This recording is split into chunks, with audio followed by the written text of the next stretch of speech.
Morning all of you. आज का topic है आप लोगों का मेनिंगोकोकल मेंजाइटिस। मेंजाइटिस जो है एक बीमारी है, एक रोग है, ठीक है, जो ब्रेन और रीढ़ की हड्डियों के ढकने वाले जो मेम्ब्रेन होते हैं उनमें जब संक्रमण होता है तो वो क्या कहलाता है? मेंजाइटिस का। या फिर वो मेम्ब्रेन जो है, वो झिल्लियाँ जो हैं वो अगर डैमेज होते हैं, ठीक है, तो वो जब डैमेज होगा तो वो फिर कौन सी बीमारी का रूप लेगा? मेंजाइटिस का रूप लेगा, ठीक है। अब ये डैमेज किन किन वजह से होते हैं? एक तो बैक्टीरिया वायरस की वजह से डैमेज होते हैं, साथ ही साथ अगर कोई एक्सीडेंट वगैरह करते हैं उनसे भी जो है यह मेम्ब्रेन जो है वो डैमेज होता है, ठीक है। तो मेंजाइटिस नामक फिर डिजीज भी बोलते हैं।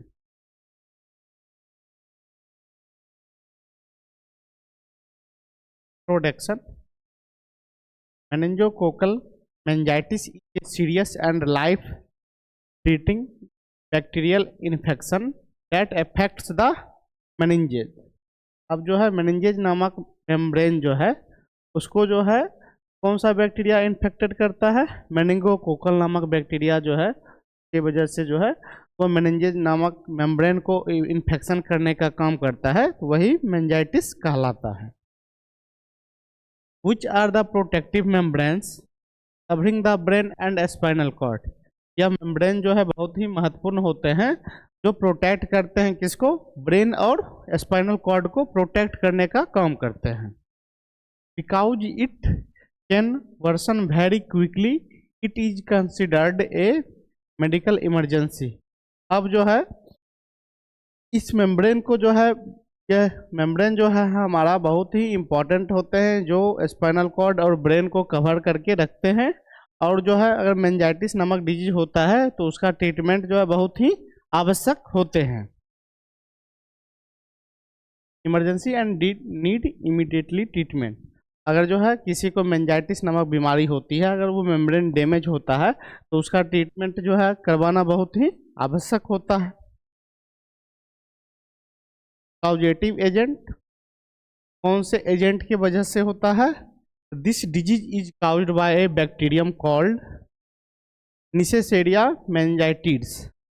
निसेसेरिया मेंजाइटिड्स नामक जो बैक्टीरिया होता है जिसकी वजह से जो है मेंजाइटिस नामक बीमारियां क्रिएट होते हैं। आल्सो नोन एज मेनिंजोकोकस, इसी को मेनिंजोकोकस भी बोलते हैं, ठीक है।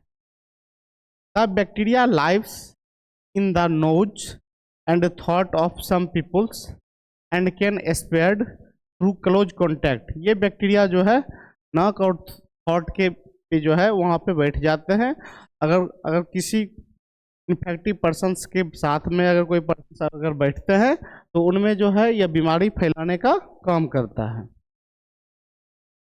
Through close contact such as coughing, sneezing, kissing और शेयरिंग यूटेंसिल्स, मतलब बर्तन, ठीक है। अगर वैसे लोग जो इन बीमारियों से संक्रमित होते हैं, अगर उसके पास अगर कोई जो है हेल्दी पर्सन अगर बैठते हैं, उसके साथ अगर क्लोज कांटेक्ट आते हैं, साथ में खाना खाते हैं, अगर कोई इन्फेक्टेड पर्सन अगर बगल में छींक दिए तो उनसे जो ड्रॉपलेट के माध्यम से भी जो है ये बीमारी जो है हेल्दी पर्सन्स के बीच में फैल जाएंगे, जिससे जो है ये संक्रमण फैलाने का काम करते हैं। तो इन माध्यमों के थ्रू छींकने, खांसने, साथ में खाना खाने, उनका बर्तन यूज करने, इन सब तरीके से जो है ये बीमारी जो है एक जगह से दूसरे जगह फैलते हैं। Mode of transmission. अब बीमारी के फैलने के माध्यम किस तरीके से बीमारियां जो है ट्रांसमिट होते हैं एक दूसरे में? This the disease spread through respiratory droplet. सांस लेते हैं तो हवा के माध्यम से, ड्रॉपलेट के माध्यम से बीमारी जो है एक जगह से दूसरी जगह मूव करते हैं। Close contact such as coughing. Close contact में अगर साथ में अगर कोई है, कोई इन्फेक्टेड पर्सन्स हैं, कोई हेल्दी पर्सन्स हैं, अगर छींकते हैं, खांसते हैं, इन माध्यमों के थ्रू भी जो है ये बीमारी जो है एक जगह से दूसरी जगह मूव करते हैं। उसके बाद है crowded living conditions favour transmissions. जहाँ पे जनसंख्या ज़्यादा हो, रहता है, जनसंख्या ज़्यादा वाले एरिया में भी जो है अगर कोई इन्फेक्टेड पर्सनस के अगर कॉन्टैक्ट में कोई हेल्दी पर्सनस आते हैं, उन जगहों से भी जो है बीमारी जो है एक जगह से दूसरे जगह मूव करते हैं। अब जो है इन बीमारियों का इंक्यूबेशन पीरियड जो है, the incubation period is usually 2 to 10 days। Incubation period का मतलब बीमारी जब से उन इन्फेक्टेड पर्सनस की बॉडी में इन्वॉल्व हुआ और लास्ट जब तक जो सिम्टम जब तक ना दिखे, इन दोनों के बीच का ड्यूरेशन जो है वह इंक्यूबेशन पीरियड कहलाता है। 2 से 10 दिनों के अंदर जो है इनका सिम्टम्स जो है दिखता है। Most commonly symptoms appear with in 3 to 4 days effect exports. अब जो है देखा जाए तो कॉमनली जो है 3 से 4 दिन में जो है सिम्टम्स दिखना स्टार्ट हो जाता है, किसका, मेनिंजाइटिस नामक डिजीज का। उसके बाद है एपिडेमियोलॉजी। अब जो है ये बीमारी जो कैसे किस तरीके से फैलती है, तो मेनिंगोकोकल मेनिंजाइटिस अकर वर्ल्ड वाइड। यह बीमारी जो है विश्व स्तर पे भी जो है ये फैलने का काम करता है। Large outbreaks are common in the meningitis. और जो है यह बीमारी जो है बड़े ही संख्या में विश्व स्तर पे जो है ये बीमारी फैलती है। और ये बीमारी ज़्यादातर देखा जाए बेल्ट ऑफ अफ्रीका, अफ्रीका में जो है ये बीमारी जो है ज़्यादातर देखने के लिए मिलता है।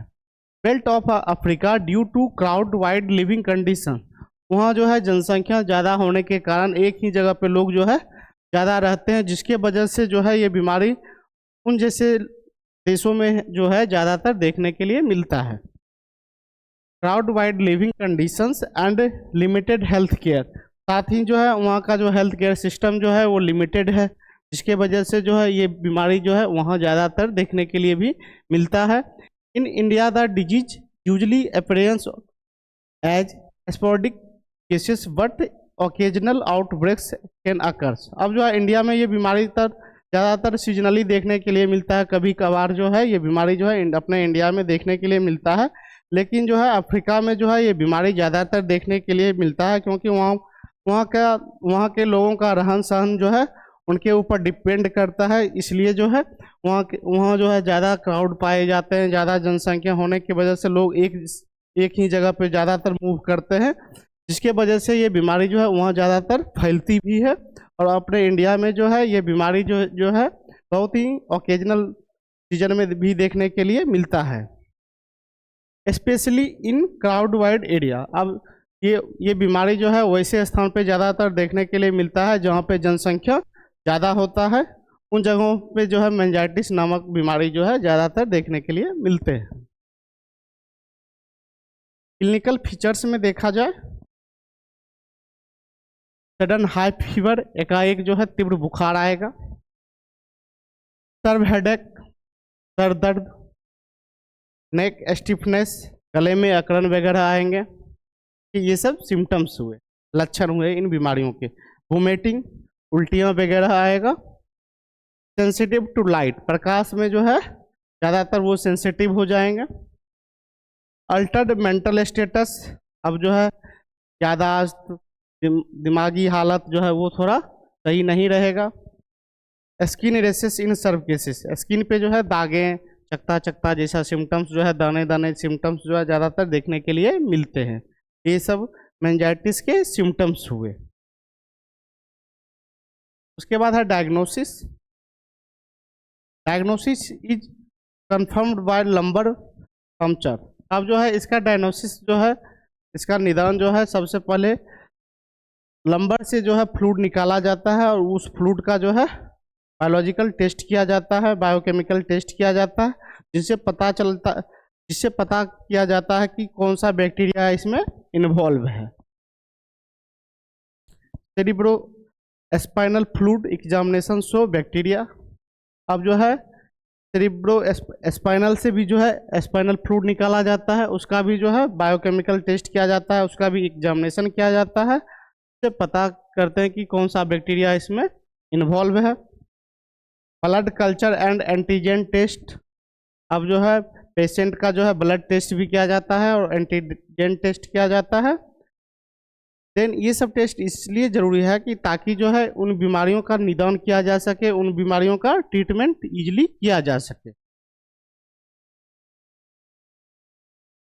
ट्रीटमेंट में जो है immediate antibiotics therapy is essential. अब जो है पेशेंट को जो है एंटीबायोटिक थेरेपी दिया जाता है जो बहुत ही महत्वपूर्ण होते हैं। कॉमन एंटीबायोटिक्स इंक्लूड पेनिसिलिन, सेफ्ट्रियोक्सोन और सेप्टोटॉक्सिम। सबसे पहले जो है पेनिसिलिन, सेफ्ट्रियोजोन है, सेफ्ट्रियाजोन जिसको बोलते हैं। उसके बाद है सेफोटॉक्सिमो जो है, ये एंटीबायोटिक्स जो है कॉमन चलता है, जिसमें हमारा पिपेरासाइक्लिन भी हो गया, मेरोपेनम भी हो गया। ये सब हाईली एंटीबायोटिक्स जो होते हैं, ये सब ट्रीटमेंट के लिए जो है पेशेंट को देते हैं। सपोजिटिव केयर के लिए आल्सो इज इम्पॉर्टेंट। अब जो है सपोजिटिव केयर के लिए अगर ऑक्सीजन थेरेपी भी दिया जाता है, जो पेशेंट को जो है इजीली सांस लेने में भी अगर दिक्कत वगैरह हो रहे होते हैं तो पेशेंट को देते हैं। उसके बाद है प्रिवेंशन, इन बीमारियों से कैसे बचा जा सकता है। तो vaccination is the most effective preventive measures. अब जो है वैक्सीनेशन जो है, टीकाकरण जो है, टीकाकरण के थ्रू जो है इन बीमारियों को कंट्रोल किया जा सकता है, साथ ही साथ इन बीमारियों से बचा जा सकता है। Good hygiene and avoiding close contact with in infected persons.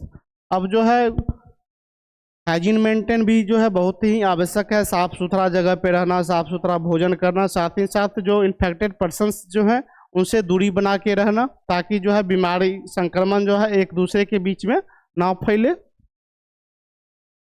Early detection and treatment reduce spreads. और साथ ही साथ अगर स्टार्टिंग में ही जो है पेशेंट को अगर डिटेक्ट कर पाएंगे, उनका लक्षण अगर देख लेंगे, तो उसका ट्रीटमेंट जो है अर्ली स्टेज में करवाते हैं, तो इन बीमारियों से जो है बचा जा सकता है, इन बीमारियों से को फैलने से रोका जा सकता है। Role of pharmacist educates public about vaccinations. लोगों को टीकाकरण के बारे में बतलाना, लोगों को जागरूक करना। Ensure rotational use of antibiotic, साथ ही साथ जो है एंटीबायोटिक्स के बारे में बतलाना, एंटीबायोटिक्स का यूज कब किया जाता है, इन चीज़ों के बारे में भी बतलाना। Help in early referral and community awareness, साथ ही साथ लोगों को इन बीमारियों के बारे में बतलाना, समुदाय को जागरूक करना, जो इन बीमारियों से कैसे बचा जा सकता है, इन बीमारियों का लक्षण क्या है, इन सब चीज़ों के बारे में बतलाना, ताकि समुदाय के लोग जो है वो जागरूक हो सके और स्वास्थ्य शिक्षा के बारे में जान पाए। कंक्लूजन जो है आगे, meningococcal meningitis is a life threatening disease. अब जो है मेनिंगोकोकल डिजीज जो है, मेनिंजाइटिस जो है, ये बहुत ही खतरनाक बीमारी है, जो इनमें जो है पेशेंट की जान भी जा सकती है। Early diagnosis, promote treatment and vaccination can save lives. अब जो है इन बीमारियों से बचने के लिए लोगों को जो है अर्ली स्टेज में ही डायग्नोसिस बहुत आवश्यक है, ताकि जो है बीमारियों के बारे में जान पाए कौन से बीमारी है, और उसका ट्रीटमेंट भी जो है अर्ली स्टेज में अगर होता है तो इन बीमारियों से बच सकते हैं, पेशेंट की जान इन बीमारियों से बच सकती है। थैंक यू, आज के लिए इतना ही। So much.